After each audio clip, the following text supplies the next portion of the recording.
Welcome to Module 1, Episode 3. You've gathered the gear and you know the terrain. Now it's time to start hitting. But before you take a swing, remember, this driving range is your sanctuary. This is a space where mistakes carry no penalty and nobody is keeping score. Our goal today is to structure your first 40-ball bucket so you can focus entirely on your physical comfort. For this session, you only need 3 clubs: a wedge, a 7-iron, and a putter, along with 1 small bucket of balls. By following a specific structure, you prevent mindlessly hitting ball after ball, ensuring that every swing contributes to a consistent mechanical foundation. There are 3 golden rules for this first session. Rule 1. Don't attack. A soft hit is more reliable than a violent miss. Rule 2. Aim for the middle. Keep the ball within the general corridor. Rule 3. The 1-to-3 ratio. For every shot, spend 3 minutes relaxing or checking your posture. This pacing prevents you from rapid firing your bucket, a common mistake causing beginners to repeat bad habits before they've even identified them. We'll start with the warm-up, your first 10 balls. For this set, pull out your wedge. Limit yourself to half swings only.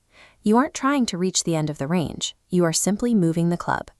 The objective is to feel the club head hitting the ball. Pay attention to the vibration and the sound of the contact. Taking full swings too early often disrupts your balance. Stay with the shorter arc to keep your center of gravity stable. Mastering this half swing establishes your hand-eye coordination. It provides a controlled baseline that makes the transition to longer clubs more manageable.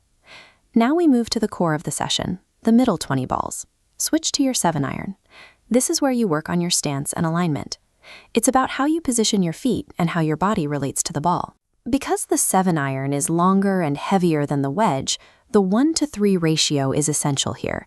You need those 3 minutes to ensure you aren't rushing your setup.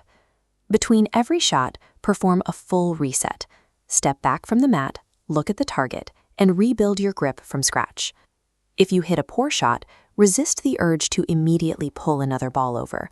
Moving too quickly after a miss usually leads to more tension, not better contact.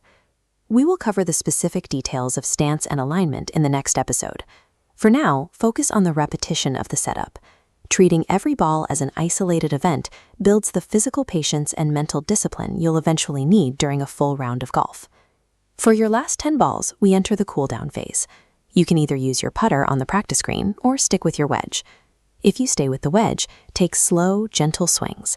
The goal is to end the session with a smooth, effortless motion. If you move to the green, focus on a smooth stroke with the putter, feeling the weight of the club move like a pendulum. Avoid the temptation to finish the bucket by hitting as hard as you can. When your muscles are tired at the end of a session, swinging for maximum distance often causes your form to collapse, putting unnecessary strain on your body. Ending on a relaxed note reinforces a positive physical memory of the session, making you more likely to return with a calm, composed approach. Your first bucket is empty. If you followed the pacing, you should feel physically composed and ready for the next step. However, as you practice, you may notice a difference between how you feel here and how you feel on the actual course. Many beginners find they can hit cleanly on the range, but struggle to replicate those shots when they play a real hole. The reason is simple. On the range, you have infinite mulligans. If you miss, you just grab another ball. On the course, you only have 1 chance per shot. That change in consequence creates a different physical response in your body. Remember this feeling of relaxation you have right now. In the coming modules, we will work on transferring this composure from the sanctuary of the range to the reality of the course.